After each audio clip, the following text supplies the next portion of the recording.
On retrouve Jenna Lebras, notre correspondante à Istanbul. Y a-t-il déjà du monde dans les bureaux de vote?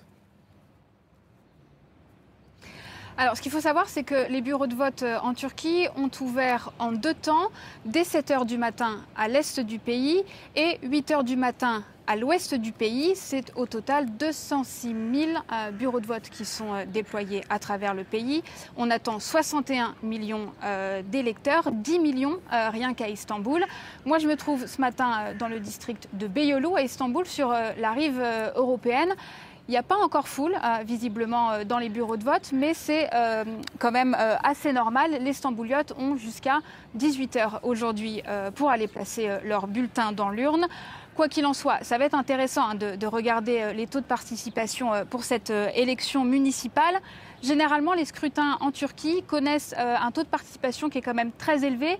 C'est généralement entre 80 et 85% de participation. Les Turcs sont très connus pour se mobiliser massivement pour les événements politiques majeurs dans leur pays. Est-ce que ça va être moins que d'habitude cette fois-ci? C'est possible, en tout cas, c'est ce que semblent dire les spécialistes, puisqu'on l'a vu, les Turcs sont assez fatigués, notamment après l'élection présidentielle de l'année dernière.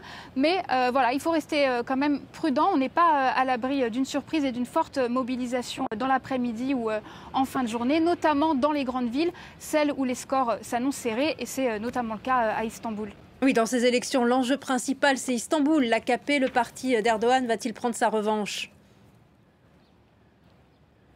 Oui, on ne parle que d'elle, mais on dit quelque chose en Turquie. On dit qui prend Istanbul prend la Turquie. Et en fait, c'est ça le véritable enjeu de ce scrutin.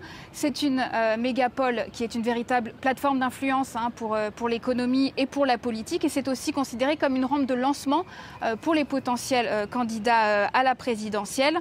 C'est pour ça aussi qu'elle cristallise toutes les concurrences. L'AKP, le parti présidentiel avec son candidat Murat Kurum, a la ferme intention de reconquérir cette ville qu'elle avait perdue lors des dernières municipales en 2019. Ça avait été un revers terrible pour le président Erdogan. On dit d'ailleurs qu'il ne s'en était jamais vraiment remis. Est-ce que c'est possible? On va voir. En face, il y a quand même Ekrem İmamoğlu, qui est le maire sortant d'Istanbul, qui est un candidat ultra populaire pour le principal parti d'opposition, le CHP. Jusqu'à présent, les sondages annoncent les deux candidats au coude à coude.